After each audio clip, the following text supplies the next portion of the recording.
Harvey, thank you for killing whoever you had to kill to get me up here today. Dentro del cine se han engendrado tantos mitos y leyendas, y muchas las vamos a explorar en este video. Cabe aclarar que esta es la segunda parte de un gran proyecto que se inició el año pasado con el iceberg del cine, y también con el de las películas. Si aún no los han visto, les recomiendo que les echen un vistazo luego de este. Algo más, en este listado no solo se verán datos sobre cine estadounidense y de Hollywood, sino que incluye a producciones de varias partes del mundo y de distintas clases. El video se hizo en colaboración con mi amigo Red, de Iconos del Terror. Les pido que visiten su canal, en él van a encontrar más videos como este. Espero que lo disfruten.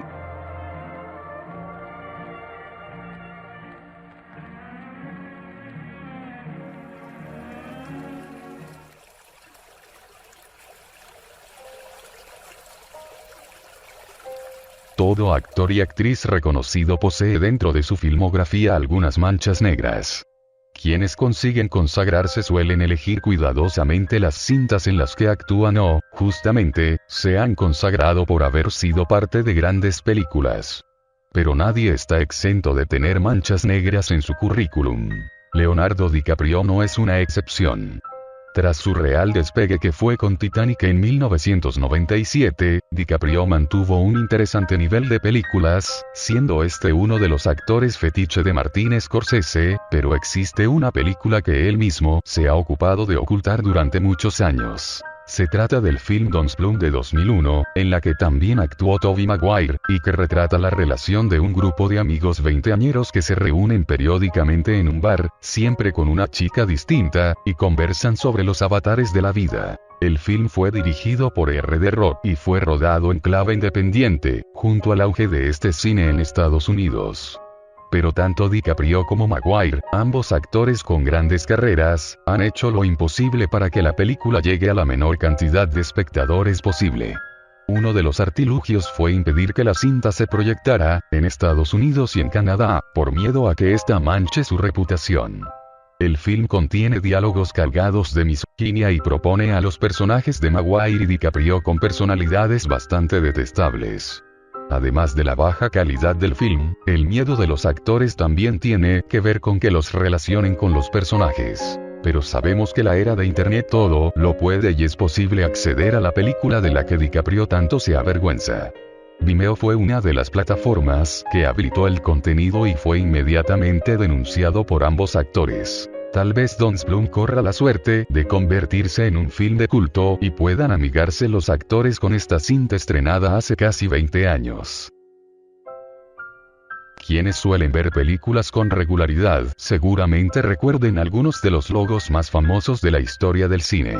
Uno de los más emblemáticos es el de Columbia Pictures, que muestra a una mujer vestida de largo levantando una antorcha. Si bien dicha imagen es una pintura, lo cierto es que está basada en una fotografía real, tomada por la ganadora de un Pulitzer Kathy Anderson en 1991. Según cuentan, todo comenzó cuando Michael Gides, amigo de Anderson, le pidió que tomara una foto para usarla de referencia en una pintura. Christina Hendricks, famosa por su papel de Joan Holloway, en la serie Mad Men, declaró que la mano que aparece en el póster de la película American Beauty es de ella. En su cuenta de Instagram fue en donde la actriz contó que anteriormente solía ser modelo de manos, además de que le gustó ser parte de esa película. Cinema Pur fue un movimiento vanguardista nacido en París en la década de 1920 y 1930, también tuvo influencias en Alemania. Surge por la necesidad de crear una forma pura de cine, en la que se regrese a sus orígenes, tomando como base el movimiento y la visión. También se propone eliminar la intención narrativa de contar una historia, como se acostumbra en el cine convencional, relacionándose así, más con la música y la poesía, que con el teatro y la literatura. El cine puro o absoluto, tuvo sus principales influencias en 4 movimientos artísticos que son: el dadaísmo, el surrealismo, el cubismo y el futurismo, considerando al primero como el más importante, ya que sus propuestas fueron tomadas como base para el cine de vanguardia. Aunque Van Margera fue vetado de la última película de Jackass debido a su comportamiento tóxico producto de las adicciones que acarrea, puede ser visto en algunas escenas. En la que más aparece en el corte final de la cinta es The Marching Band.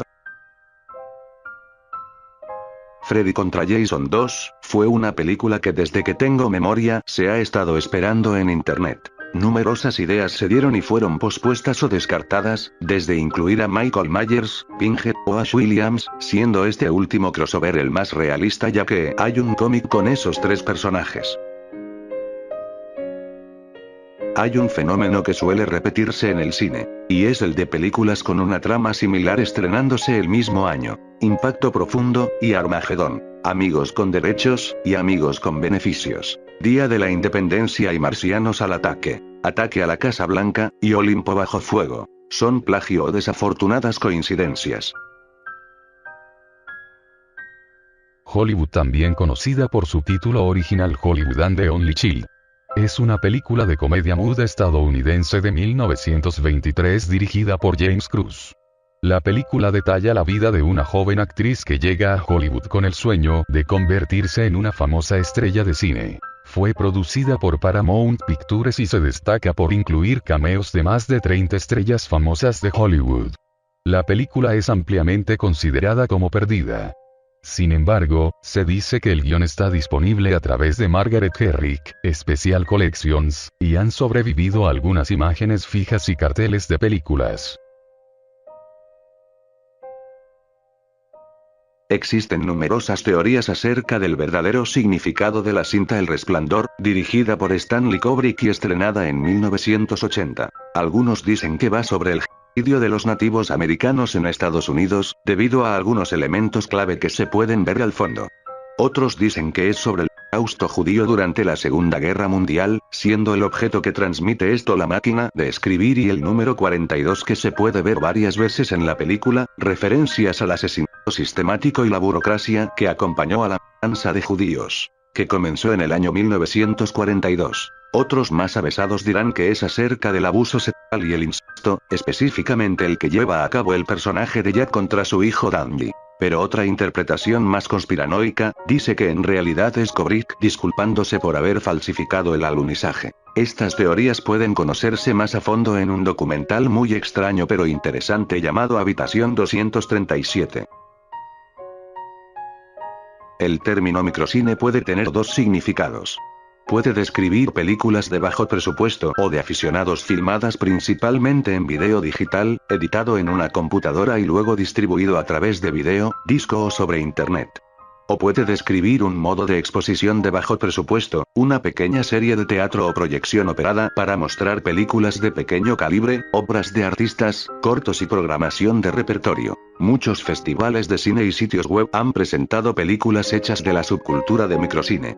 El surgimiento de YouTube y otros sitios web de alojamiento de videos grandes han llevado a un florecimiento de videos de microcine. De hecho, muchas películas ahora están llegando a las cadenas de tiendas de alquiler y las alineaciones de distribuidores independientes.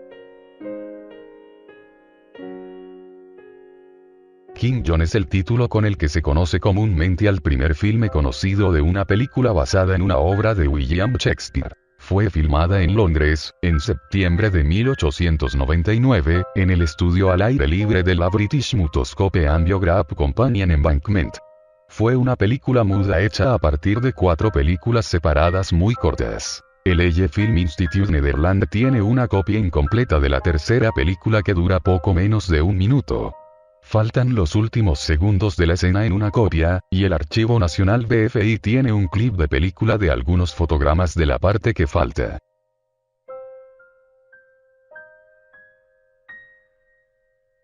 Es uno de los mitos más conocidos en la historia del cine y tiene que ver con el metraje del tren llegando a la estación.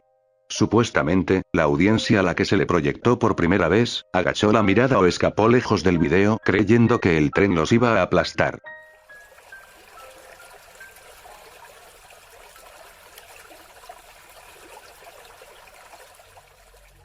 En la rarísima pero icónica película de Paul Thomas Anderson, Magnolia, es posible encontrar muchas alusiones al número 82. Los personajes principales son 8 hijos y 2 padres. El primer pronóstico del tiempo es 82% de probabilidad de lluvia. Un alambre en una escena al inicio forma un 82. El número de un departamento es el 682. El número está en el avión del bombero. Esto se relaciona al Éxodo 8:2, que dice que si se niega, enviaré una plaga de ranas a toda la tierra, de un rincón a otro del país.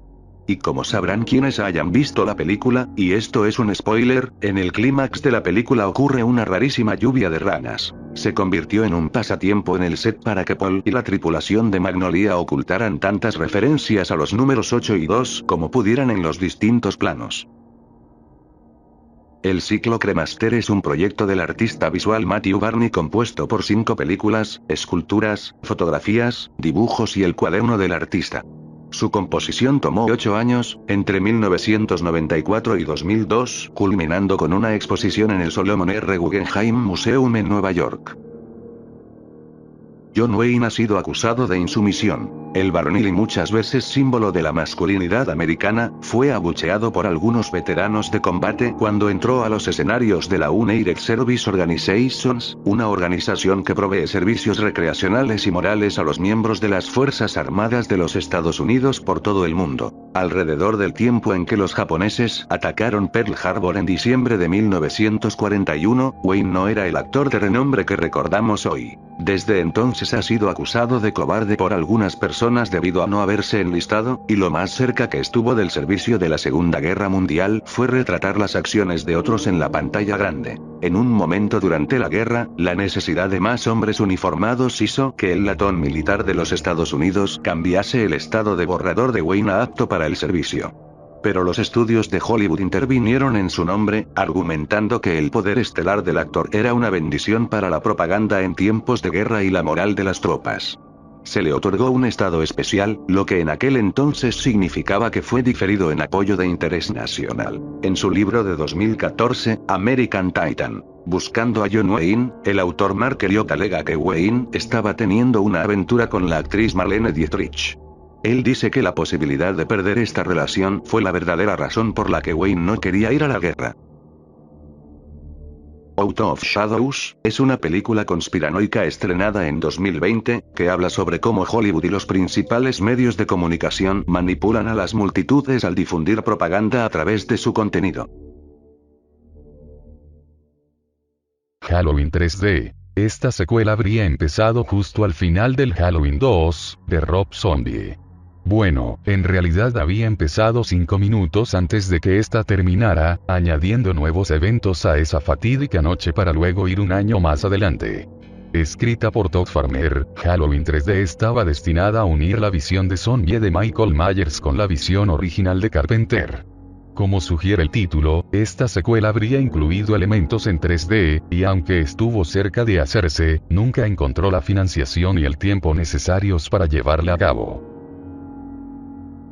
Pocas películas tan polémicas ha dado la historia del cine como Sweet Movie, película estrenada en 1974. Carece de narración lineal en el sentido formal del término y está construida a modo de piezas de puzzle que se suceden, intercalando sucesivamente dos historias paralelas que solo se encuentran al final de la película. Quiero resaltar el hiperuso de distintos fetiches y filias, que si eres una persona sensible o solo no estás acostumbrado o acostumbrada a ver esto, te recomendaría no ver el filme. Tanta ha sido la controversia sobre esta cinta, que varias personas vinculadas a este salieran a hablar y contar distintas experiencias referidas a ella, en donde explicaban que algunas escenas eran completamente reales. Escenas que contenían hemofilia y sobre todo, casos de abuso y pedofilia. Todo esto desencadenó en el filme miradas negativas por parte de los críticos y la audiencia, llevándola así a la condena moral y social tanto a su director, Dusan Makabejev, que fue expulsado de Serbia, su tierra natal debido a la escandalosa cinta, como a la película, la cual fue censurada y cancelada en numerosos países.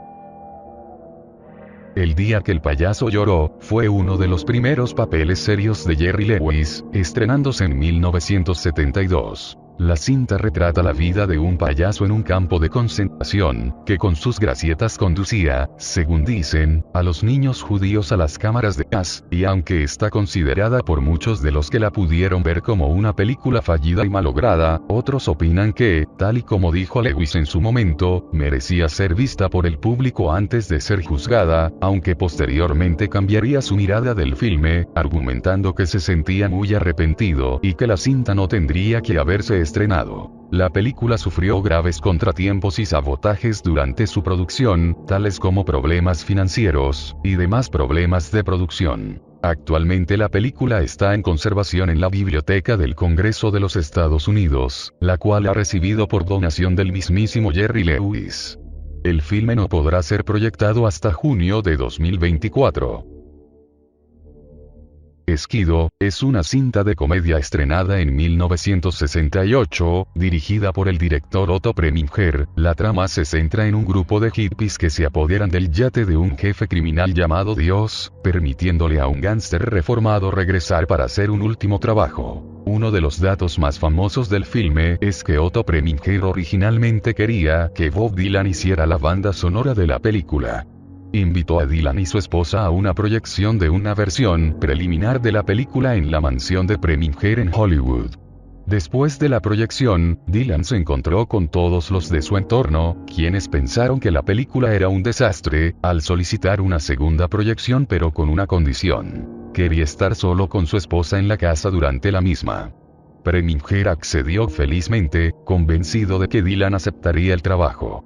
Sin embargo, Dylan no mostró más interés en la película. Reconoció más tarde que a él y a su esposa no les interesó en absoluto la película, pero que amaban tanto el estilo de la mansión, que solicitaron esta segunda proyección para explorar libremente, escribir lo que les gustó e inspirarse para su propia casa. Otro dato interesante es que Otto Preminger experimentó con LSD para preparar esta película, al igual que Groucho Marx, uno de los antagonistas del film. El escritor Paul Krasner acompañó a Groucho, quien supuestamente tuvo una experiencia agradable, a veces conmovedora. El compositor de partituras Harry Nilsson nunca había usado LSD y simplemente jugaba borracho para su papel en la pantalla. Su experiencia posterior con la droga inspiró a Nilsson a escribir The Point de 1971.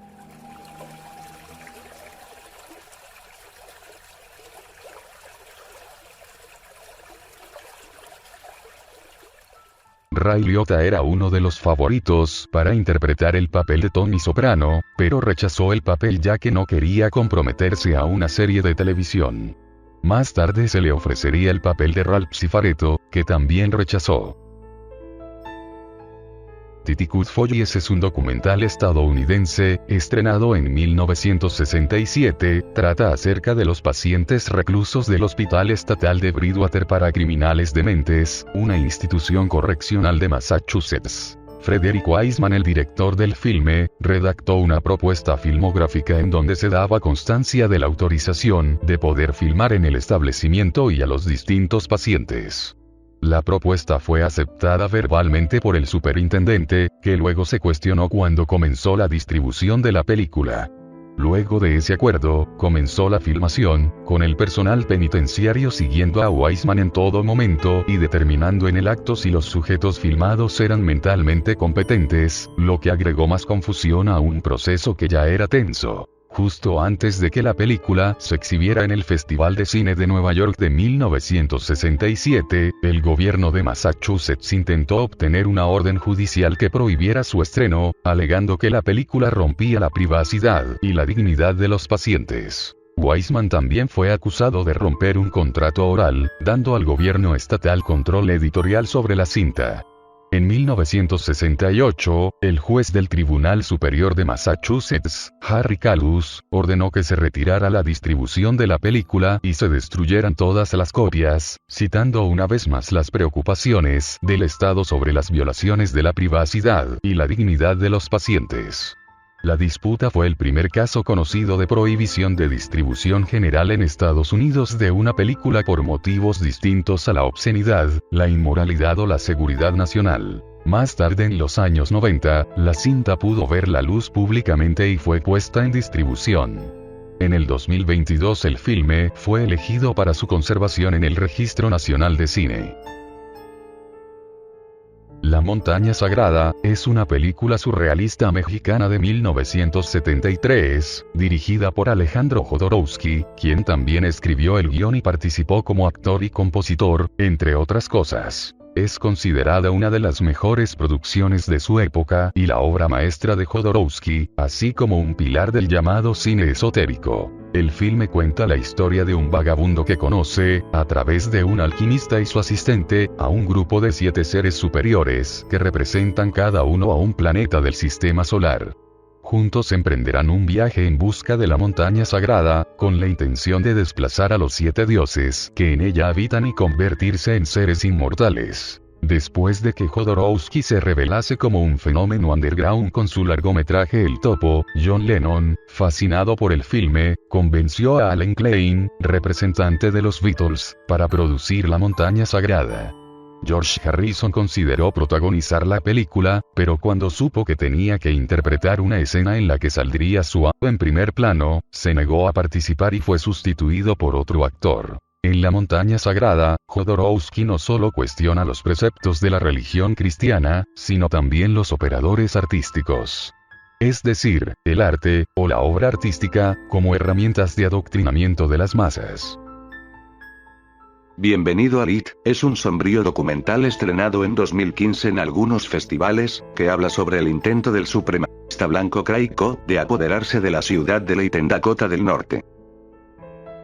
Es como el puesto en el que mencioné películas casi idénticas. Pasa que el club de la pelea y belleza americana se parecen muchísimo. Las dos salieron en 1999. Involucran a un protagonista que renuncia a su trabajo, el cual odia, y chantajea a su empresa para mantener los ingresos. Ambos personajes están dispuestos a acusar a sus jefes de algo que no sucedió, a uno de agresión y al otro de acoso sexual. Los dos predican contra la normalidad y la conformidad, el materialismo. Su viaje es parecido, comenzando con vidas mundanas. El par de películas están narradas con voz en off, y de manera no lineal, comenzando en una secuencia que está casi al final. Kirk Cameron es un actor y también director y productor de cine. Conocido de manera infame en Estados Unidos y otras partes del mundo por ser un fanático religioso con un delirio de persecución. Muchas veces culpa de su fracaso en taquilla y critica a una conspiración atea que quiere acabar con la representación del cristianismo en el cine. De hecho, con su película, Saving Christmas, fue con la que más explotó esta loca idea, al punto en que pidió a gente de su congregación que entrara a internet para votar su producción en sitios como el Internet Movie Database con la intención de inflar su puntaje. Pero esto no sirvió de nada ya que no hace falta buscar mucho para darse cuenta de que esta película es una de las peores y más duramente criticadas en la historia del cine. María Marten o El misterio del granero rojo, es una película dramática muda británica, estrenada en diciembre de 1913, la cinta fue escrita y dirigida por Maurice Elvey. Se basó en el asesinato de Red Van de 1827. La historia de María Marten fue un melodrama teatral popular de la época victoriana, y entre 1902 y 1935 se realizaron 5 películas, basadas en la historia y fue una de varias películas lanzadas basadas en el tema durante la era del cine mudo. La película, al igual que cualquier otra película de Motograph Film Company, no ha sobrevivido. Si bien no sobrevivieron fragmentos de películas o imágenes fijas de los 3 carretes, hay algunos artículos y anuncios sobrevivientes, junto con un pequeño libro de prensa que sobrevivió. El British Film Institute ha incluido la película en su lista de las 75 películas más buscadas, siendo esta entrada la primera película de la lista. George Méliès fue más conocido por sus innovaciones en efectos especiales. Sus películas a menudo tienen una sensación muy surrealista y onírica. Otros cineastas de su época utilizaron efectos especiales que parecen anticuados para los estándares actuales, pero las películas de Méliès han envejecido mucho mejor. Méliès perdió popularidad lentamente en la Primera Guerra Mundial, ya que el público se desilusionó de sus visiones oníricas y George quebró. Tuvo que cerrar su negocio y destruir la mayoría de sus negativos maestros para vender la plata contenida en la película para pagar sus deudas.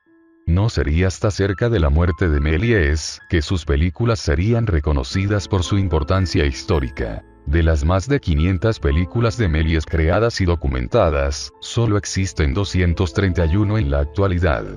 Sus películas son algunas de las cintas perdidas más buscadas de su época. Algunas películas existen solo en sus versiones en blanco y negro y aún faltan muchas de sus versiones coloreadas, estas fueron teñidas a mano cuadro por cuadro. El Recogedor es uno de esos filmes perdidos, el cual es una de las primeras películas de su carrera fílmica, siendo esta estrenada en el año 1896.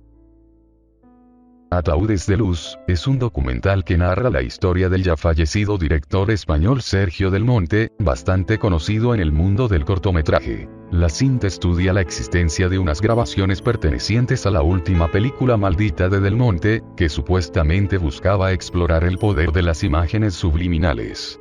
Del Monte estaba convencido que mediante estas imágenes subliminales el espectador podía despertar una especie de tercer ojo que le permitiese observar la realidad que lo rodea, llena de criaturas translúcidas y pensamientos que se materializan. Este misterioso film terminó con el asesinato de su director y de varias personas involucradas en la realización.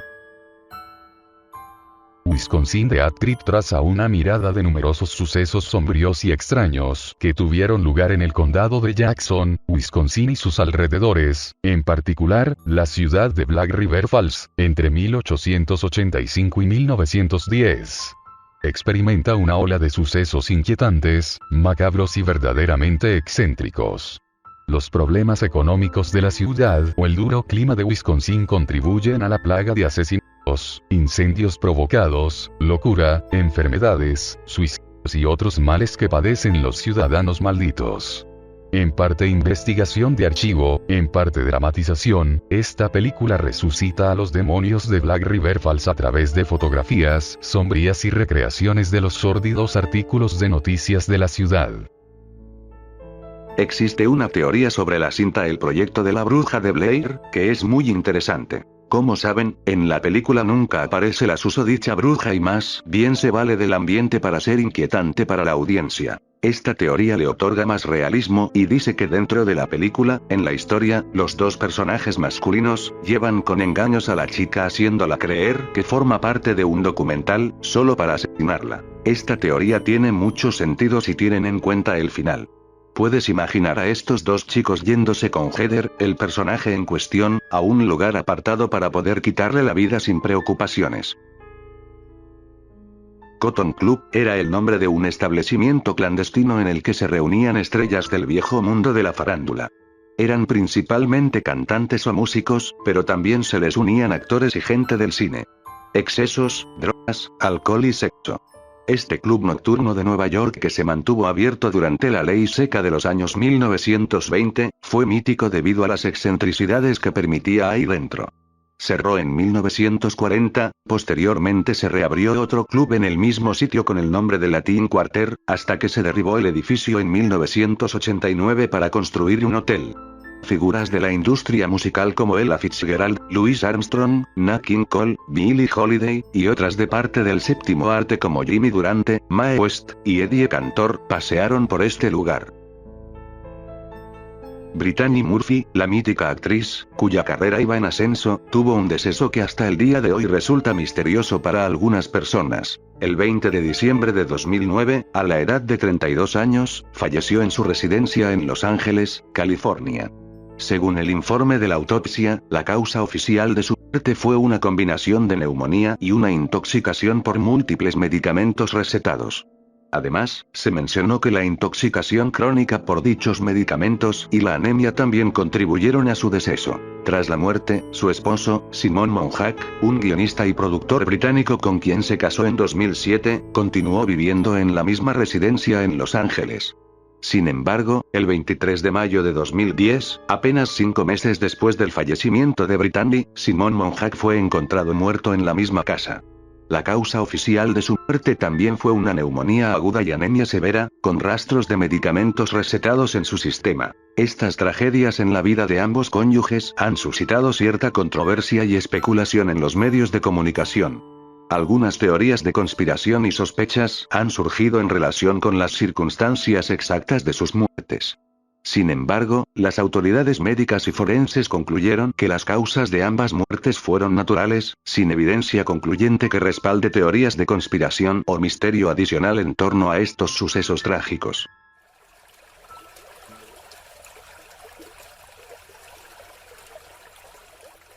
La concepción del Journal of the Wheels se remonta a los primeros borradores de la franquicia de Star Wars, en los que George Lucas tenía la intención de utilizar el Journal como un dispositivo de trama para conectar la galaxia de Star Wars con el mundo real.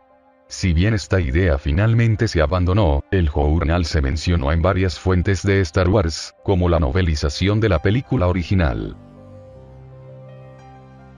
La muerte de Joaquín Pardavé ha sido perseguida por el mito de que fue enterrado vivo. De acuerdo con la popular historia, Pardavé entró en estado cataléptico, pero el médico que regularmente lo atendía se encontraba fuera del país, por lo que al ser revisado por otro un tanto inexperto, este llegó a la conclusión de que todo parecía indicar que el actor había muerto un 20 de julio de 1955. Ante ello, fue velado y posteriormente sepultado en el lote de actores del Panteón Jardín, de la Ciudad de México. La leyenda surgió luego de que sus familiares decidieron llevar a cabo la lectura de testamento, y se dieran cuenta que el documento había sido enterrado junto con el actor por error.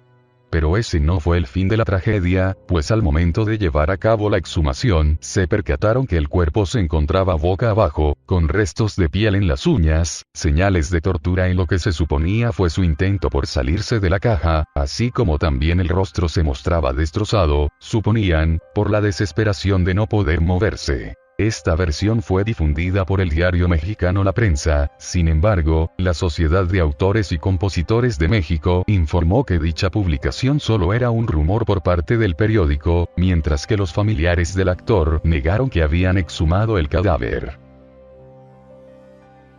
The King of America es una película documental mondo-japonesa-estadounidense de 1982, dirigida por Sheldon Renan y Leonard Schrader. The Killing of America se centra en lo que el director siente que es el declive de los Estados Unidos.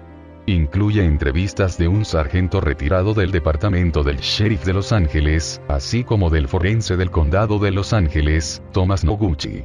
El documental también muestra varias entrevistas con asesinos convictos como Ciran Ciran, así como imágenes de asesinatos y transmisiones de noticias. Por otra parte, el director muestra cómo a través de las décadas el asesinato va cambiando por distintos modus operandi.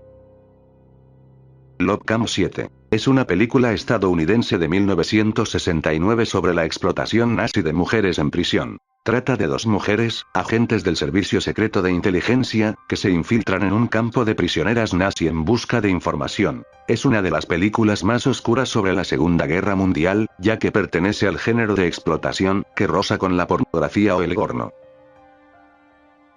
Universo de los hermanos Coen. ¿Existe el universo cinematográfico de este par de directores? Es posible, aunque tampoco hay nada seguro. En una de sus películas, Fargo, se deja un portafolio en medio de la nieve, luego, en la serie del mismo nombre, vuelve a aparecer, confirmando que ocurren en la misma realidad. Y es esta serie cinematográfica la que presenta detalles y referencias a numerosas películas de los Coen, que hace pensar que todo ocurre en el mismo universo. Zeitgeist estaba equivocado. Zeitgeist es un conocido documental conspiranoico que se mete con la religión, y también la política estadounidense. Sin embargo, falta ser un poco objetivo para percatarse de que casi todo lo que se narra en él, es información que no puede encontrarse en ningún otro medio. Son solo mentiras. Jayne Mansfield fue una actriz, cantante y modelo estadounidense. Considerada uno de los principales símbolos sexuales de finales de los años 1950, Mansfield protagonizó populares películas de Hollywood que siempre hacían hincapié en su cabello platinado, su opulenta figura y prominente busto. Conocida por algunos papeles, apariciones en talk shows, y esta fotografía con Sophie Loren. También fue madre de Mariska Hargitay, famosa por protagonizar La Ley y el Orden Unidad de Víctimas Especiales. Murió la noche del 29 de junio de 1967, al estrellarse el automóvil en que viajaba con la parte trasera del remolque de un camión, en una autopista del estado de Luisiana. La actriz tenía 34 años. Iba acompañada por su conductor, por su último amante, y por 3 de sus hijos. Los 3 adultos, que viajaban en el asiento delantero, fallecieron en el acto. En cambio, los niños, al estar en el asiento trasero, solo sufrieron lesiones y heridas sin gravedad. Race with the Devil, basada en hechos reales. Carrera contra el Diablo es uno de los clásicos más amados por los distintos cinéfilos. La trama se centra en 2 matrimonios que tendrán que escapar por las carreteras de Texas tras ser perseguidos por un grupo de satanistas. Aunque la historia es ficticia, el director Jack Starrett afirma que contrató a satanistas de la vida real como extras de miembros de culto. Haunted Spooks y el accidente. Cuando se estaba filmando Haunted Spooks en agosto de 1919, ocurrió un accidente que marcaría la vida de Harold Lloyd. Mientras estaba posando para unas fotos publicitarias de promoción, para posteriormente publicarlas cuando el filme se estrenará, le explotó una bomba por accidente cerca de su cara. Como resultado, Harold perdió 2 dedos de su mano, se quemó la cara y quedó temporalmente ciego. Aunque posteriormente se consiguió recuperar de las quemaduras y recobrar la vista, Harold Lloyd logró retomar la producción varios meses después. En sus futuras películas Lloyd estuvo utilizando un guante prostético equipado con 2 dedos artificiales, algo que lógicamente no se dio a conocer al público. El extraño mundo de Coffin Joe es una película de antología de terror brasileña de 1968 dirigida por José Mojica Marins, quien también interpreta su alter ego Coffin Joe. Este hace de presentador para una serie de segmentos donde se muestran violaciones, asesinatos, toda cantidad de fetiches raros, necrofilia, canibalismo y tortura. Decir que hubo una escena de sexo oculta en Star Wars, en The Last Jedi, es más bien una broma del gran Mark Hamill. La faceta cómica de Mark Hamill es conocida por todos. El actor se caracteriza por su excelente sentido del humor y del sarcasmo, por lo que según él, la escena donde Kylo Ren y Rey se tocan las manos en medio de la visión provocada por Snoke, es la primera escena sexual de la saga hasta el momento. Sin embargo, también han habido publicaciones de usuarios en la internet y hasta artículos que enumeran secuencias de la cinta que supuestamente tienen connotaciones sexuales pero de manera subliminal. No se sabe si esto fue hecho a propósito y es la nueva versión de los mensajes ocultos de Disney, o simplemente fue algo inconsciente. Un dato perturbador, dice que utilizaban bloques de hielo para que niños actores se sentaran en ellos cuando no querían obedecer o tenían un bajo desempeño. El historiador John Kazan señaló las malas condiciones de vida en el conjunto de bebés burlesques. Él escribió: para amenazar y castigar a los niños actores no cooperativos, el director, Charles Lamont, mantuvo una caja negra insonorizada, a 6 pies a cada lado, que contenía un bloque de hielo. Un niño infractor estaba encerrado en ese interior oscuro y estrecho y estaba incómodo en el aire frío y húmedo o tenía que sentarse en el hielo. Los que contaron a sus padres sobre esta tortura fueron amenazados con más castigos.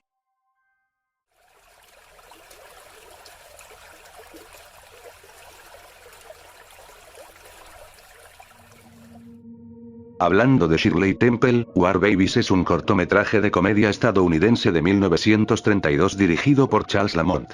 Es el segundo de una serie de 8 bandreelers llamados Bebés Burlesque. Y la gracia en estos filmes era que aparecían niños actuando como personajes adultos. La actriz Shirley Temple es recordada por su infame aparición como una prostituta, quien además da su primer beso. Errol Flynn y su novia menor de edad. Errol Flynn tuvo algunos escándalos en su vida, pero sin duda el más comentado fueron sus incidentes con 2 adolescentes. En 1942, fue acusado por mantener relaciones sexuales con una menor y posteriormente en 1961, después de su muerte, Florence Atlanta publicó el libro, El Gran Amor, donde acusaba al actor de haber mantenido relaciones sexuales con su hija Beverly cuando ésta tenía aún 15 años. Flynn conoció a Beverly en la Warner Bros. En 1957 y le consiguió un papel en la película Cuban Rebel Girls donde aparecían juntos. A pesar de llevarse 33 años, y que ella fuera menor de edad, además de que Errol Flynn estaba en ese momento casado con Patrice Waymore, comenzaron una relación muy íntima que terminó con la muerte del actor a sus 50 años. Ravised Armenia, también conocida como Subasta de Almas, es una película muda estadounidense de 1919 basada en el libro autobiográfico Ravised Armenia, de Aurora Mardiganian, quien también interpretó el papel principal en la película. El filme describe el genocidio armenio de 1915 por parte del Imperio Otomano desde el punto de vista de la superviviente Armenia Mardiganian, que se interpreta a sí misma en la película. La cinta sigue existiendo pero de forma incompleta. Una de las escenas finales mostraba a jóvenes mujeres armenias flageladas por negarse a entrar en los harenes turcos y representaron los mercados de esclavos turcos. La película muestra a jóvenes armenias siendo crucificadas al ser clavadas en cruces. H.L. Gates Goss escribió una serie de periódicos de 20 partes para Audrey Munson en la que describió la filmación de la escena de la crucifixión en el desierto de California y dijo que una de las 12 modelos de artistas empleados para la escena murió varios días después de la gripe como resultado de la exposición durante el rodaje. Llamó a la mujer muerta como Corinne Gray. Tras la victoria en Iwo Jima, el 26 de marzo de 1945, Clark Gable salió a celebrarlo. Mientras conducía a casa de vuelta, perdió el control de su vehículo en Sunset Boulevard, alrededor de las 4 de la mañana, con el trágico resultado de que atropelló a un peatón, causándole la muerte. Pero al enterarse de los hechos, Louis B. Meyer, director de MGM, ofreció un sustancioso soborno al fiscal del distrito, para que le cargara el homicidio a un ejecutivo menor de la compañía. Clark Gable sufría realmente problemas con el alcohol, y al parecer es cierto que en esa fecha tuvo un accidente de coche, aunque por suerte nadie resultó herido. En realidad chocó con un árbol del jardín de Harry Friedman, un agente de talentos. Este andaba necesitado de favores, así que telefoneó a MGM en lugar de avisar a la policía.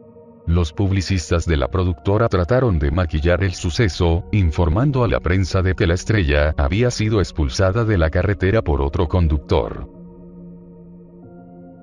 María Félix siempre mantuvo su vida privada alejada del público, lo que la convertía en una mujer cuya vida era fascinante debido a lo desconocido y misterioso que mantenía su perfil pese a ser una de las mujeres más famosas a nivel mundial. Se dice que su ambición de poder, fama y dinero, la llevaron a cometer actos relacionados con el satanismo, la brujería y la santería, según diversos testimonios cercanos. Además se dice que Félix estuvo enamorada de su propio hermano Pablo Félix, razón por la cual los separaron. Incluso existen rumores de que su hijo fue producto de dicha relación incestuosa. Sin embargo, dichos rumores nunca fueron comprobados, además de que en el año 2018 se desmintió que este se había quitado la vida como afirmó la familia. Una de las leyendas urbanas más rumoreadas en Hollywood fue la del león de la metro, en donde supuestamente se volvió un poco loco después de que le tuvieran horas rugiendo para filmar el clip de introducción a las películas, de tal forma que al terminar el rodaje se había vuelto agresivo. Al final saltó sobre su entrenador, y le quitó la vida a él y a 2 de sus asistentes que intentaban auxiliarle. Otra variación de la leyenda asegura que Alfred Hitchcock se encargaba de supervisar la grabación, que tuvo lugar en un viejo almacén.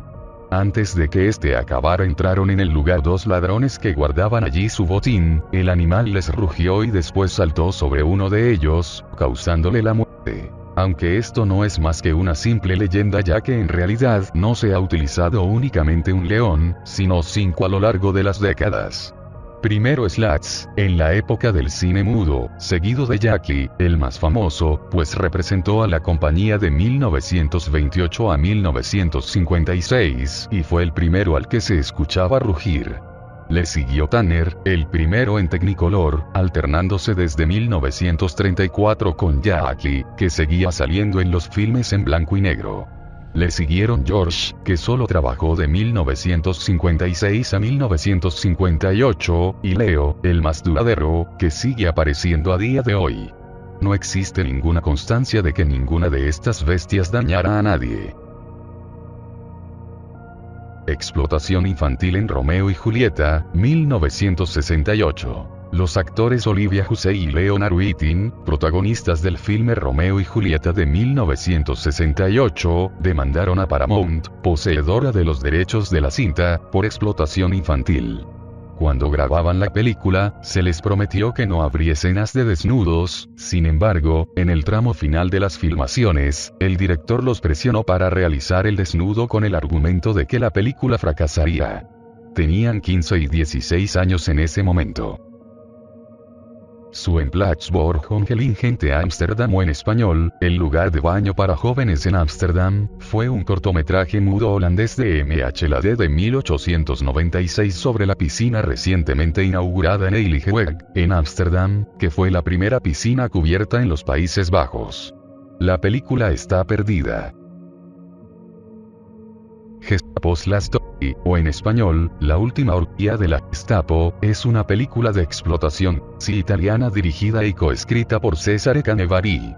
Este filme, al ser del género de explotación, no minimiza las filias y la violencia, todo eso mezclado con el contexto de los campos de exterminio nazi.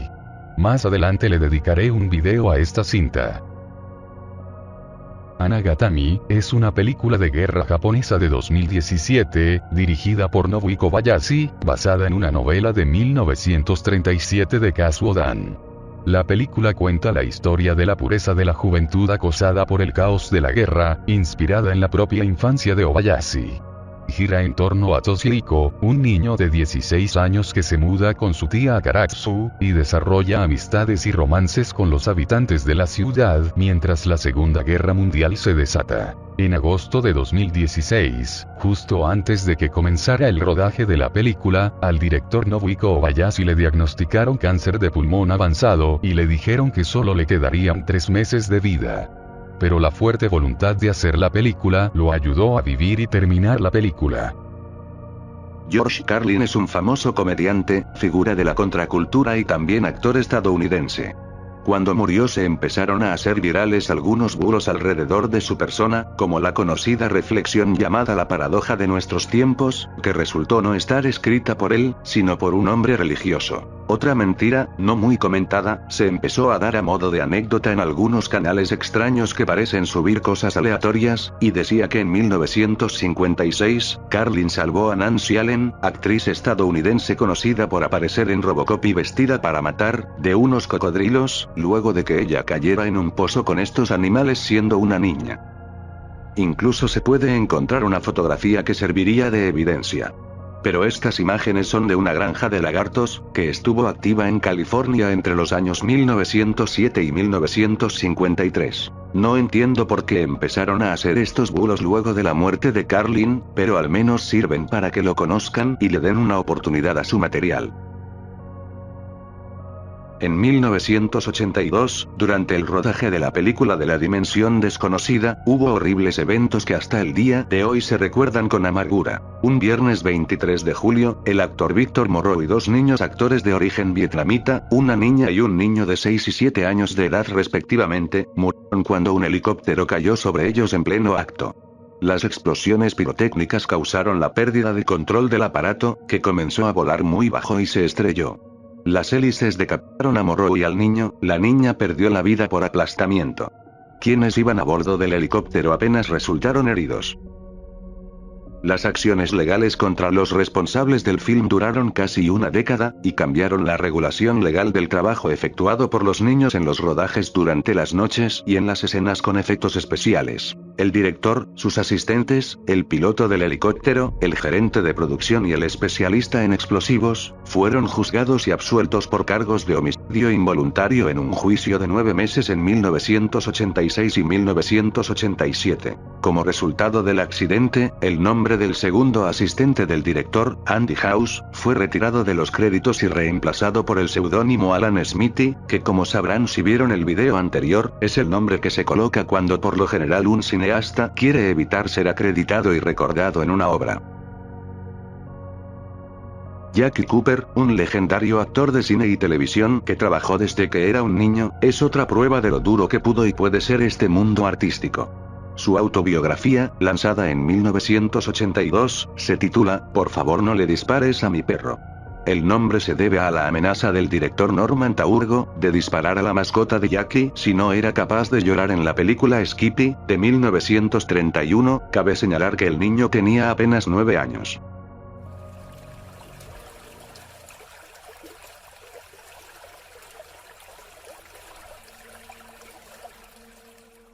The Deer Hunter, o El francotirador como se le conoce en Hispanoamérica, es una aclamada película de 1978, ganadora de 5 premios Oscar, y una de mis favoritas de toda la vida. Entre tantas escenas, hay 2 que son extremadamente icónicas, y ambas son partidas del mortal juego conocido como ruleta rusa. Mostrar esto fue muy controvertido incluso en aquellos años, ya que acusaron al director Michael Cimino, de ser un racista y etnocentrista, por retratar de forma tan barbárica a los vietnamitas, que no son más que verdugos sádicos en el filme. Cimino asegura que esta práctica no la inventó para el guión de la película, como muchos dicen, sino que en un periódico sensacionalista leyó que tropas del Vietcong obligaban a soldados adversarios a jugar a la ruleta rusa mientras hacían apuestas. Lo peor, es que se cree que hubo una cantidad de al menos 28 personas muertas luego de jugar a la ruleta rusa, influenciados por las escenas del francotirador. Amor, extraño amor, de 1982, es una película en la que aparece Xuxa, una actriz, presentadora de televisión y animadora infantil brasileña, que causó controversia por secuencias en las que tenía encuentros íntimos con un menor de edad. Tal fue la pena que le causó que intentó hacer que Google ocultara todos los resultados de la película, pero obviamente no pudo lograrlo. Joseph Young Min Son, conocido como Joy Son, es un delincuente convicto estadounidense nacido en Corea del Sur y ex artista marcial mixto, kickboxer, luchador profesional y actor. Antes de su arresto en 2008, era mejor conocido por su aparición en la película Austin Powers International Man of Mystery de 1997. Pasa que este tipo fue condenado a más de 30 años de cárcel por haber cometido un abuso sexual en pandilla durante los años 90.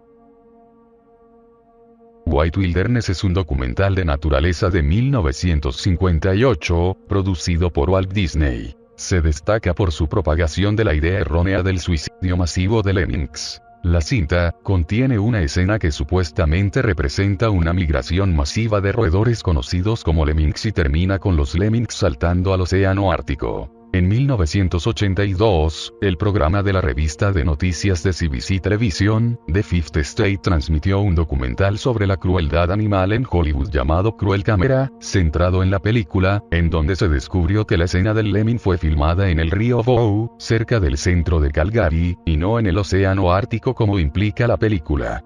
Se entrevistó a un experto en lemmings, quien afirmó que no se sabe que la especie particular de lemming que se muestra en la película migre, y mucho menos se quiten la vida en masa. De hecho, los lemmings fueron transportados al lugar, empujados en platos giratorios y arrojados por un acantilado, después de lo cual se editó el metraje. Se desconoce si Walt Disney conocía o aprobaba esta práctica. Alfred Hitchcock arruinó la carrera de Tippi Hedren, porque no quiso acostarse con él, sostuvo la nieta de la actriz Dakota Johnson. En una charla con Scott Feinberg para el podcast Hours Chatter de The Hollywood Reporter, la estrella de 50 sombras de Grey confirmó el acoso que el realizador aplicó a Hedren y sus consecuencias. Hedren sufrió acoso durante el rodaje de Los pájaros de 1963 y Marnie de 1964, las 2 películas que hizo con el cineasta. La misma actriz había contado en sus memorias, Tippi, a Memoir, publicado en 2016, que el afamado director de Hollywood la obligó a besarle y que la agredió sexualmente. Hedren argumentó que nunca se atrevió a denunciar, porque el acoso sexual era un término que no existía en los años 60. El verdadero inventor del cine desapareció. Louis Le Prince fue un artista e inventor francés, considerado por muchos historiadores como el verdadero inventor del cine, realizando sus primeras imágenes en movimiento en octubre del año 1888, en la obra titulada La escena del jardín de Roudaille, de apenas 2 segundos de duración. Por desgracia, Le Prince nunca fue capaz de realizar una representación pública porque desapareció misteriosamente en un tren que unía las ciudades de Dijon y París, el 16 de septiembre de 1890, sin que su cuerpo o su equipaje fueran encontrados. Después de más de un siglo, se encontró en un archivo policial una fotografía de un hombre ahogado que pudo ser Le Prince. La razón de su desaparición varía, las teorías incluyen un asesinato creado por Edison, suicidio, homosexualidad secreta, desaparición intencional para comenzar una nueva vida y un asesinato de su hermano por voluntad de su madre. A principios de 1890, los trabajadores de Edison habían comenzado a experimentar con el uso de una tira de película de celuloide para capturar imágenes en movimiento. Los primeros resultados públicos de estos experimentos se mostraron en mayo de 1891.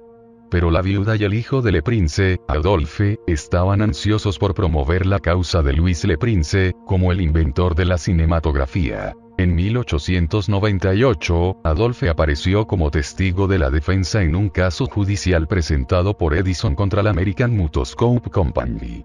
Esta demanda afirmó que Edison fue el primer y único inventor de la cinematografía, y por lo tanto tenía derecho a regalías por el uso del proceso.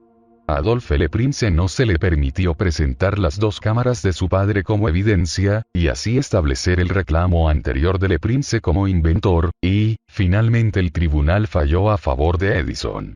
Sin embargo, un año después, ese fallo fue revocado. El 25 de junio de 1980, Heidi von Beltz, una doble de riesgo alemana de 24 años, ex esquiadora y aspirante actriz, resultó gravemente herida en un accidente automovilístico durante la producción de la película Cannonball Run. El especialista original había dejado la producción para atender una enfermedad familiar de emergencia, y el coordinador de especialistas, Bobby Bass, llamó a su entonces prometida von Beltz al set para un truco que dijo que sería pan comido.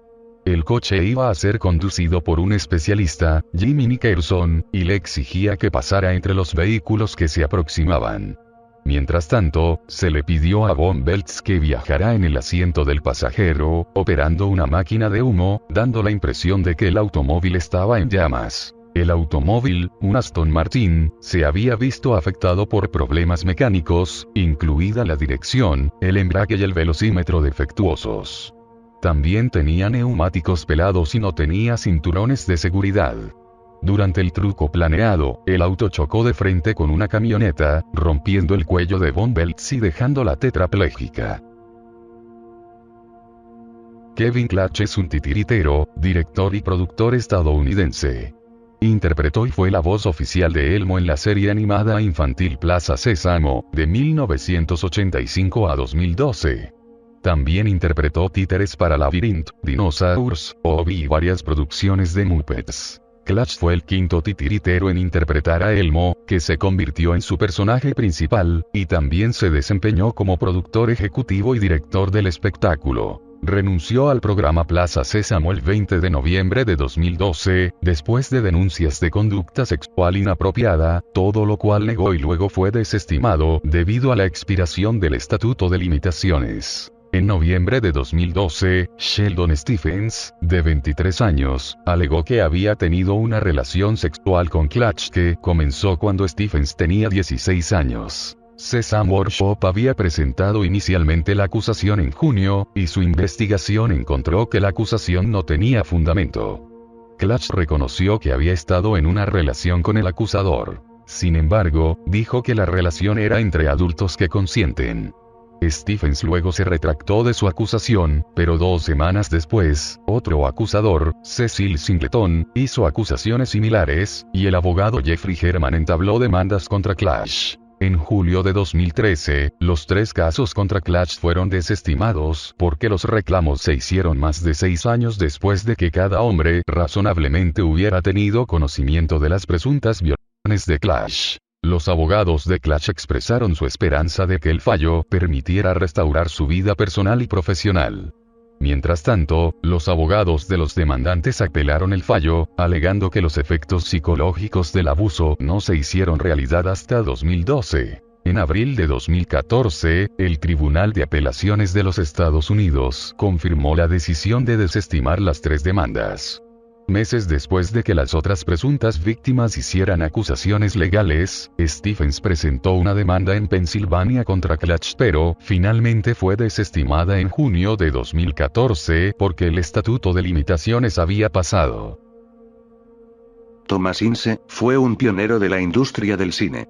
Como actor, director, guionista, productor y finalmente ejecutivo de uno de los primeros imperios cinematográficos de la historia, se le considera el padre del western y su nombre forma parte del Olimpo del cine mudo. Pero todo este gran bagaje se cortó súbitamente al morir, en extrañas circunstancias, el 19 de noviembre de 1924. Existe una versión oficial de los hechos, que siempre ha sido puesta en duda, y varias teorías e hipótesis que responsabilizan de la muerte al primer magnate de los medios de comunicación de la historia, William Randolph Hearst. La versión oficial describe los hechos de la siguiente forma. Hearst había invitado a personajes importantes del Hollywood de la época para hacer un crucero, a bordo de su yate Oneida, en el que celebrarían el cumpleaños 42 de Thomas Ince. Ince estaba negociando unos convenios con la corporación del todopoderoso rey de los medios y no pudo incorporarse al viaje hasta la mañana del 16 de noviembre, embarcando en San Diego. Esa noche celebraron por todo lo alto su cumpleaños a bordo del Oneida, pero, poco después, Ince empezó a sentirse indispuesto. Su estado no mejoraba y, alarmados ante la situación, fue trasladado en taxi acuático a San Diego, desde donde fue conducido a un tren en dirección a Los Ángeles. A medio viaje, el doctor decidió hacer bajar a Ince puesto que seguía empeorando y había que tratarle de forma urgente.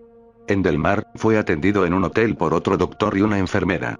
Los tratamientos parecieron estabilizarle y, al día siguiente, pudo ser conducido hasta su mansión en Hollywood donde no llegó a recuperarse, falleciendo el 19 de noviembre a causa de un ataque al corazón.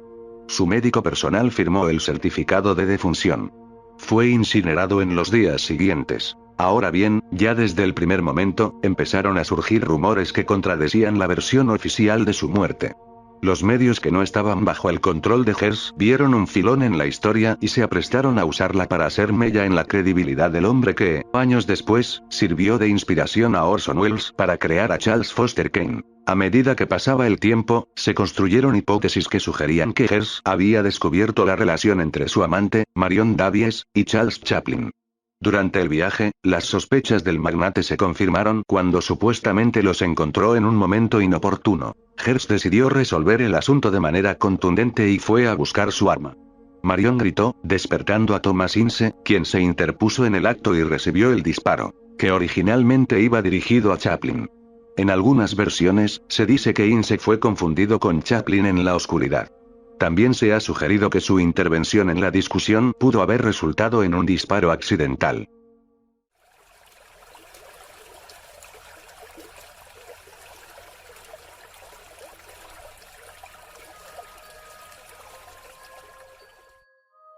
Reconocen a Max Gerwhite, era el padre de familia en el programa de televisión Alf. Tuvo uno que otro papel en distintas películas no muy aclamadas, aunque tuvo papeles en series de culto, pero es que su carrera más allá de aquella serie cómica no pudo ser.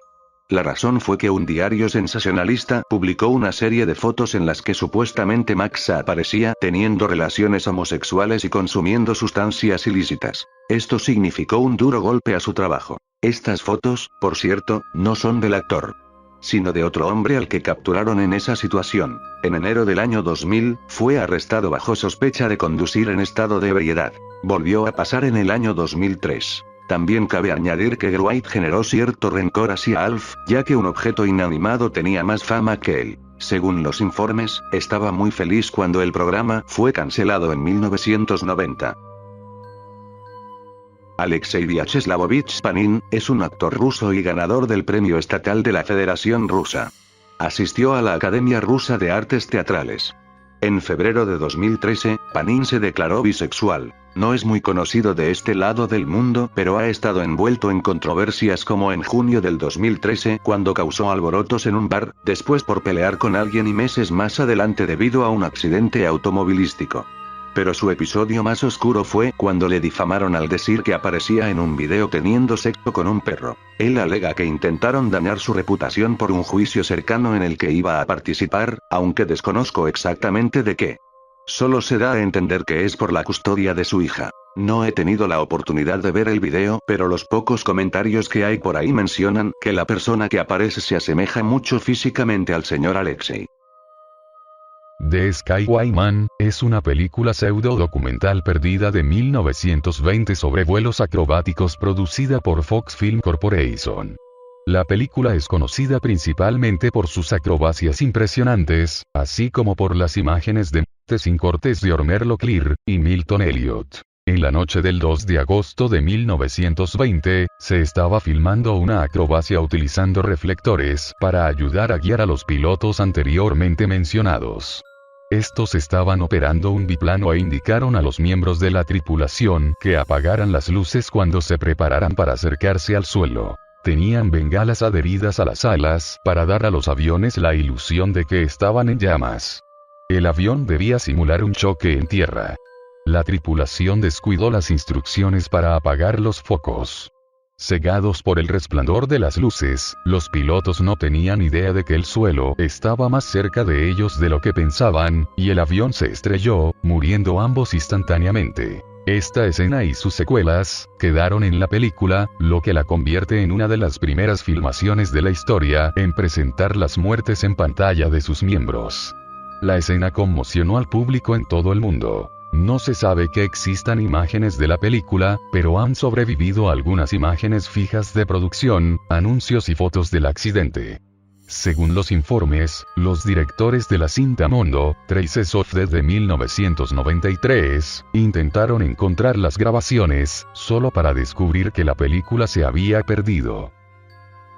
Patricia Douglas fue una bailarina y extra de cine, protagonista de un caso de violación en el año 1937, cuando fue atacada por el hombre de negocios de la Metro-Goldwyn-Mayer, David Ross, en un automóvil en medio de la nada, y luego de haberse visto en una fiesta. Fue una de las primeras víctimas de este crimen dentro de la industria en alzar la voz contra su agresor. Lamentablemente, la compañía realizó una campaña de desprestigio contra Douglas, marcándola como inmoral y promiscua.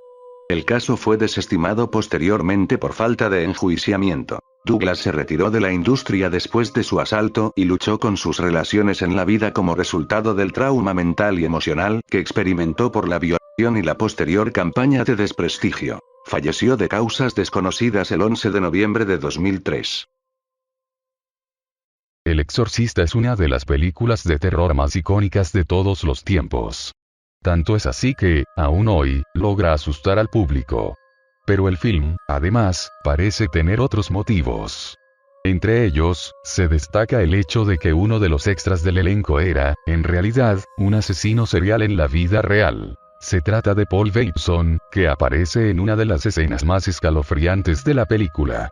La secuencia en la que Regan, la niña de 12 años poseída por el demonio, es llevada al hospital para someterla a algunas pruebas médicas, durante las que se inserta un catéter en su cuello a través de una arteria y, en respuesta, la chica hace una mueca terrorífica mientras la sangre brota de su cuello. Es aquí donde el asunto se pone espeluznante, debido a que uno de los técnicos del hospital en esa secuencia era Bateson, que fue condenado a prisión en 1979 por el asesinato del periodista de cine Addison Merrill. Además, el hombre también fue sospechoso de varios crímenes de odio dentro de la comunidad gay de Manhattan en los años 70.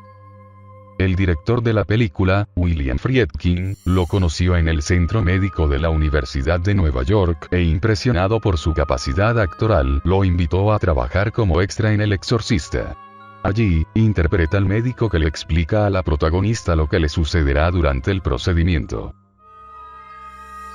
¿Orson Welles le quitó la vida a la Dalia Negra? Sin duda una de las premisas más extrañas de las que vas a escuchar. En un libro publicado el año 2000, Mary Pacios, una vecina de la familia Short, es decir, de la familia de la Dalia Negra, armó el caso para la acusación. Su evidencia clave eran una serie de maniquíes construidos por Welles para The Lady from Shanghai, que fue filmada en Los Ángeles en la época del asesinato, y que están desfigurados y mutados en un estilo similar al de Shorts. Como ya saben, el caso de Elizabeth Short es uno de los más polémicos porque a la fecha no se ha resuelto y muchos creen que alguien dentro de la industria del cine estuvo implicado. Mary Pacios, la acusadora en cuestión, creía que el actor y director tenía una especie de enfermedad mental llamada personalidad difásica, por la que acabó canalizando su frustración creativa con violencia. Las escenas de Lady from Shanghai, la peli que hizo Welles en esa época, y que mostraban el set, fueron eliminadas de la película por el productor de cine, Harry Cohn. En una de las últimas cartas de Short a casa, su hermana mayor Virginia afirmó que había escrito que un director de cine le iba a hacer una prueba en pantalla. Según Pacios, los testigos que había entrevistado afirman que Wells y la víctima frecuentaban el restaurante de Brittingham en Los Ángeles durante el mismo periodo de tiempo y las camareras creían que Short estaba saliendo con alguien en Columbia Pictures. Wells nunca fue oficialmente sospechoso en la investigación. Las aventuras de Milo y Otis es una de las películas con supuestas historias detrás de escenas más retorcidas y oscuras de todos los tiempos. Tras su estreno, el filme sufrió un rechazo por alegaciones de crueldad animal. El periódico Sunday Mail publicó un artículo en el que Jackie Kent, la fundadora de Animal Liberation Queensland, decía que durante la filmación hubo el asesinato de más de 20 gatitos durante la producción y agregó que estaba perturbada por informes de Europa que alegaban que los animales habían resultado heridos, como en un caso en el que un productor supuestamente había roto la pata de un gato para que pareciera inestable sobre sus pies. Otras escenas fuente de controversia fueron la escena de un gato cayendo de un acantilado y tratando de volver a subir, y la escena de un pug luchando contra un oso, todos los cuales fueron eliminados de la versión estadounidense. Ken dijo que su organización tenía varias quejas de personas que habían visto la película y estaban preocupadas de que no pudiera haberse hecho sin crueldad. Hay mucho debate sobre las acusaciones de que decenas de gatos y perros fueron asesinados en la creación de la película, ya que el rodaje japonés original no fue supervisado por ningún grupo de defensa de animales. Es imposible saber los destinos exactos de los actores animales explotados para el público. Si ves algunas escenas, lo más probable es que te parezca posible la teoría del abuso hacia los animales, ya que muchas consisten en colocar a los protagonistas en situaciones cuanto menos peligrosas y angustiantes. Groupie de 1996, es un supuesto cortometraje perdido del cantante Marilyn Manson, filmado durante una de sus giras más exitosas, en el que, como sugiere el nombre, aparece una groupie, una fanática del artista, y lo que ocurre es que se han tejido muchas leyendas alrededor del metraje. Algunos dicen que incluye un ritual satánico, actos de abuso, tortura y hasta asesinato contra esta mujer. Aquellos más realistas, se apegan a la versión de que es un simple video pornográfico entre el artista y dos de sus acompañantes con la groupie. Solo se recuperaron pequeños fragmentos de la grabación que aparecen al final de un concierto filmado. Illuminati Volumen 1, 2 y 3, aunque tal vez haya más, son documentales raros sobre teorías de conspiración que se toman a sí mismos muy en serio. Supuestas pruebas de control mental masónico o satánico puestos sobre políticos importantes de los Estados Unidos.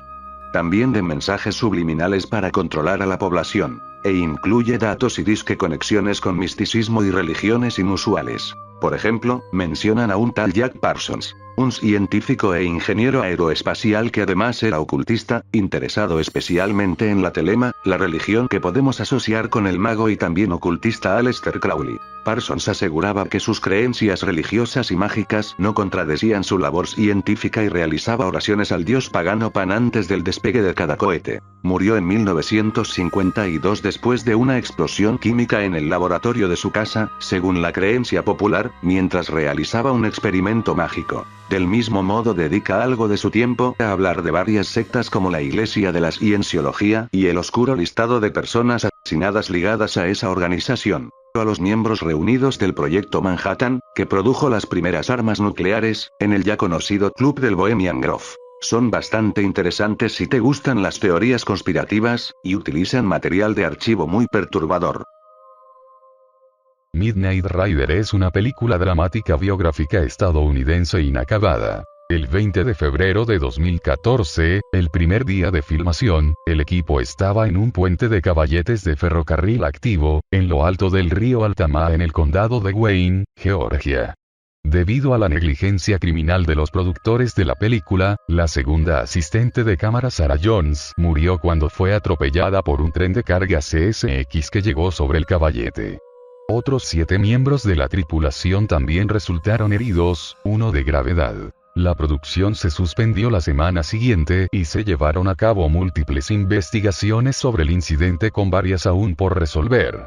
El productor ejecutivo y la primera asistente de dirección fueron acusados de homicidio involuntario y traspaso criminal, además de ser citado por la Administración de Seguridad y Salud Ocupacional, debido a violaciones de seguridad graves e intencionales. La fama puede ser uno de los factores más añorados por los artistas. Sin embargo, también puede convertirse en la causante de macabros crímenes. Es el caso de Judith Barcy, actriz de 10 años. Nacida en 1978 en Los Ángeles, Estados Unidos, la pequeña fue descubierta por un cazatalentos en una pista de patinaje.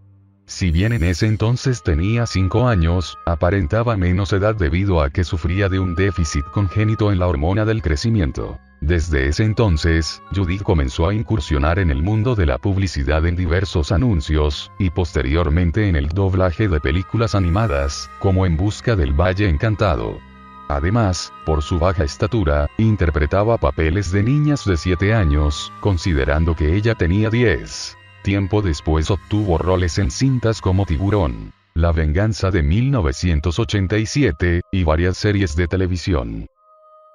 A pesar del éxito de su carrera, la niña vivía un infierno provocado por su padre, Joseph Barcy, quien bebía alcohol en exceso y maltrataba físicamente a su familia.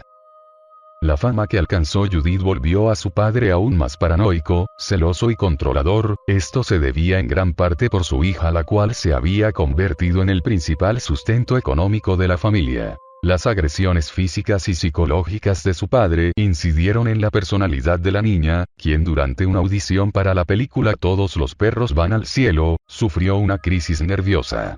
Tras este episodio, su madre la llevó a un psicólogo infantil, donde la diagnosticaron con claros signos de abusos, por lo que decidió denunciar la situación.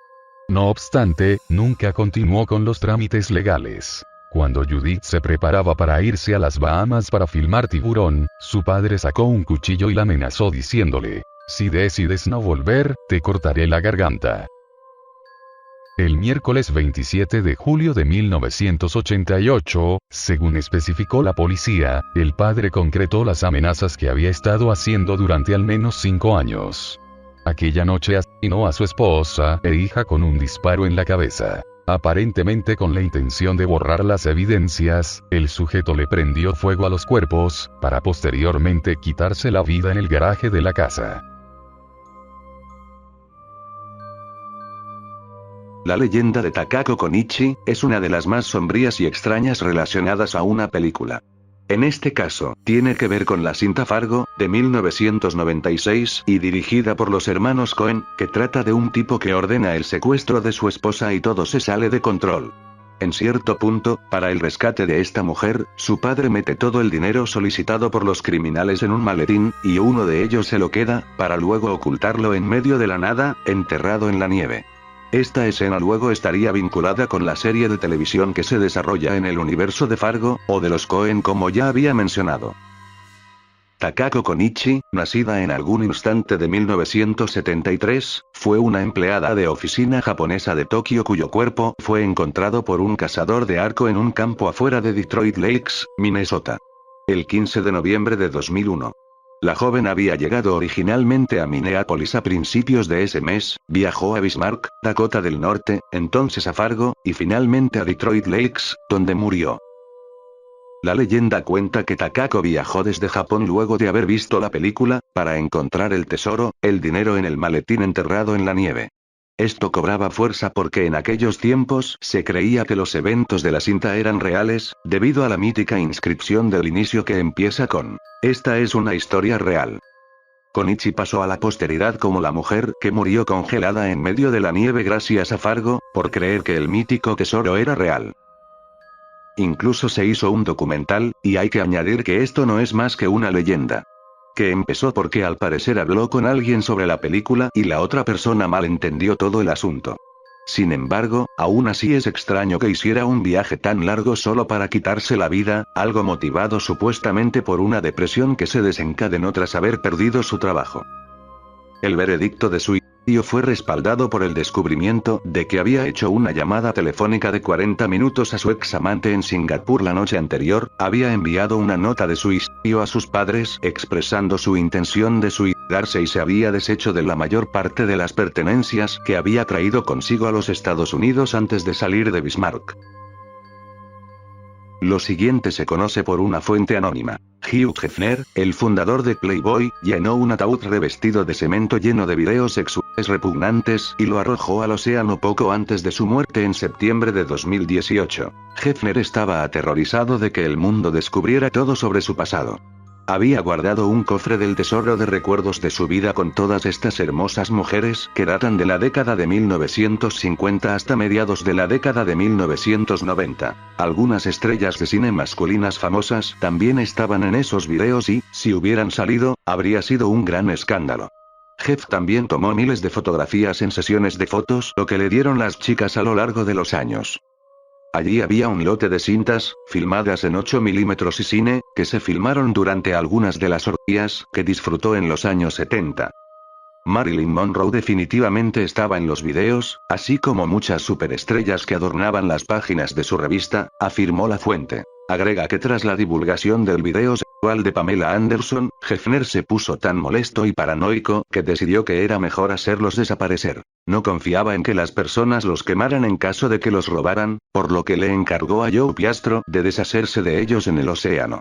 Joe había sido su jefe de seguridad de confianza durante años y había salvado a Hugh de muchas situaciones embarazosas en el pasado. Hugh explicó que no quería que las vidas, matrimonios o carreras de nadie fueran destruidos por lo que tenía en su biblioteca. Joe hizo lo que le ordenó y nunca se lo dijo a nadie.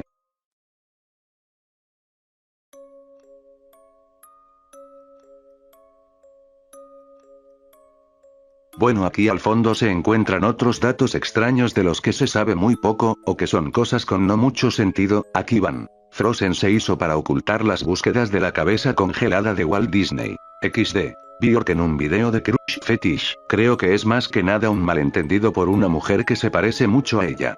O no lo sé. Se dice que la película de El Caballero de la Noche Asciende es propaganda antirrevolucionaria, debido a que aquellos que provocan un cambio son retratados como criminales enfermizos, y al final, la policía se presenta como el único medio de salvación, y además, los miembros de la clase alta dominante vuelven a su lugar sanos y salvos. Thunderball fue una película de James Bond que por poco dirige el aclamado Alfred Hitchcock, luego de que el director de la última cinta, Goldfinger, llamado Guy Hamilton, se negara. El tráiler fanmade perdido de Spider-Man 3 en el que aparece el Hobgoblin, obviamente no aparece sino que es el Duende Verde de la primera película con un tono amarillo, es un video creado probablemente en 2006, y que nunca se ha vuelto a encontrar. La película experimental de Mexiverga se llama Cletaraxia y es del año 2009. Es una de las peores puntuadas en internet. La mítica leyenda que dice que Pedro Infante fingió su muerte, y que cambió su nombre a Antonio Pedro. Entre otras teorías, X-Men Orígenes Magneto fue un proyecto nunca llevado a cabo sobre dedicarle un filme a este gran personaje. La idea se convirtió luego en lo que conocemos como X-Men First Class. Juego en la Arena es un cortometraje escrito y dirigido por Werner Herzog en 1964. La trama se refiere a 4 niños y un gallo en una caja de cartón, e incluye una escena donde el pollo está enterrado en la arena hasta el cuello. La película nunca ha sido publicada o expuesta públicamente, y Herzog ha declarado que nunca la lanzará en su vida. Herzog dice que la filmación se salió de control, de una manera que lo hizo abandonar el proyecto. Hubo una cabeza humana real en Psicópata Americano, aunque no de la forma en la que piensas en este momento. La actriz no fue decapitada, sino que esto se basa en un efecto utilizando directamente en la actriz, donde ella tendría que meter su cabeza por un agujero que conectaba directamente en el refrigerador del personaje principal Patrick Bateman. Todo esto se hizo con el propósito de mantener lo más real posible las expresiones reales de los actores. Tiempo después del trágico accidente que provocó el fallecimiento del reconocido actor Paul Walker, un sinfín de teorías empezaron a circular por la red. Teorías que rozaban lo totalmente descabellado, tal como que el actor fingió su muerte por problemas de dinero, y otros hechos más oscuros, como fue la teoría de que su muerte fue provocada por los Illuminatis y diversas logias masónicas.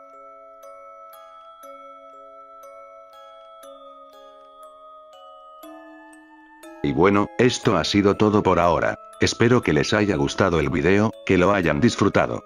Fue un trabajo monumental. Si les gustan esta clase de videos por favor puntúenlo, dejen un comentario, suscríbanse y compartanlo, mientras más crece el canal más me motivo a hacer trabajos así. Si gustas apoyarme puedes unirte como miembro y recibir beneficios, tanto aquí en YouTube como en Patreon. Hablando de eso, agradezco a los miembros del canal y mis mecenas que aparecieron como productores de este video. Si ustedes también quieren aparecer ya saben qué hacer. Por mi parte, es todo. Muchas gracias por ver el video, espero y le den todo el amor posible. Me gustaría agradecer a Apocalipsis por invitarme y sobre todo a ustedes querida audiencia que siempre brindan su apoyo en cada video subido, gracias.